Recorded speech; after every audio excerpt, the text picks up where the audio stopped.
Lynn Sweet is a columnist and D.C. bureau chief for the Chicago Sun-Times, and Richard Socarides is a writer for The New Yorker and former advisor to President Clinton. Lynn, I want to start with you. The reaction from back home, the people who know Denny Hastert personally are saying what now that we've had Jolene Burge come forward? Well, actually, I can't. This just happened today and this morning, so I think the story is just soaking in now.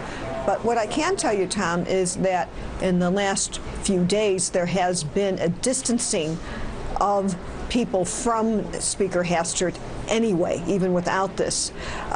Senator Mark Kirk, for example, yesterday sent back a $10,000 donation he got from Hastert when he ran for the Senate in 2010.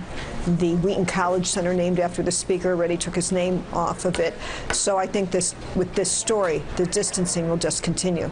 And Richard, as we know, and your dad, very prominent in the world of psychology, and we know what the DSM is saying about the word pedophilia and trying to draw this distinction. I think for any parents out there that would want to learn about this story, and for any sexual abuse survivors out there who were young when something happened against them, would recognize this as that type of behavior, pedophilia. But we will say that these are allegations of sexual misconduct.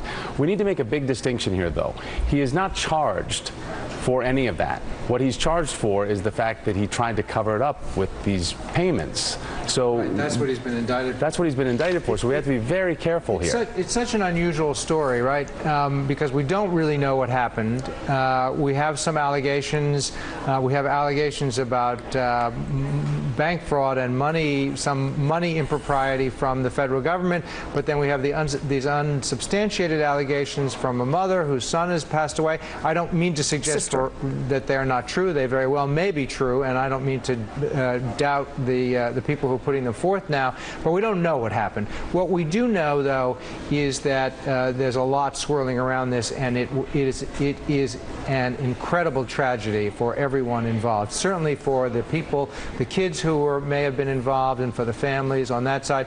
But we can also say, I think, that not in a sympathetic way, but what a tragedy this must be. I mean, just think of what was happening at this time. I mean, all these men involved in the impeachment of Bill Clinton for these relatively unusual and minor offenses, when Congressman Livingston and then Congressman Gingrich and now Dennis Hastert all had in their own closets these improprieties ongoing while they were sitting on the stage of the U.S. Congress trying to impeach him for allegedly not telling the truth about some of his own transgressions. Well, I think, and people would talk about predatory behavior of a president using power over someone who is very young and vulnerable in the position of the White House, which is completely different. I don't know, and of course she was older than any of the people involved in these situations. She was older and of age. Talking about, we're really talking about, I mean, this story exists on so many levels, right? Because there is such, if it's true, there is such hypocrisy on so many levels, right? On the level of the impeachment, also on the level in Mr. Hastert's case, if it's true, on these anti-LGBT votes. But the real thing here is that this, seems to be an emerging tragedy of epic proportions. And Lynn, these allegations, and let's talk specifically about what is criminal that we know against Hastert that's been brought forward, the 2-count federal indictment and the specific allegations of withdrawing money in a way to avoid banking tripwires, and also the fact that he lied to the FBI when confronted about this. Where is the status of the case? It moves forward next week, correct? Right. Denny Hastert has not been seen since the indictment came down in Chicago last week, and he has his first court date next Tuesday. Obviously, everyone wants to see him, talk to him. Originally, there was a court date this week. What's interesting here, too, Thomas, is that often a lawyer surfaces by now to say something exculpatory. There's no lawyer that has even spoken up for Denny Hastert. And family members, Lynn, they have not spoken up. No family members, Nothing. no one has been.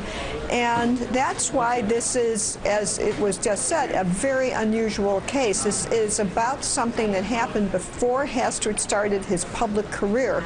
It goes very long, and just to add, the indictment does mention this unknown to us right now individual A, who Yes. also who got the ball rolling on this because he wanted money because of alleged misconduct. And who remains unidentified. The amazing thing is that this person has not come forward, nor have the press been able to uncover who he is. Correct. Individual A remains anonymous for now. Lynn Sweet and Richard Socarides, thank you both for being here. We move on to the other big story that is capturing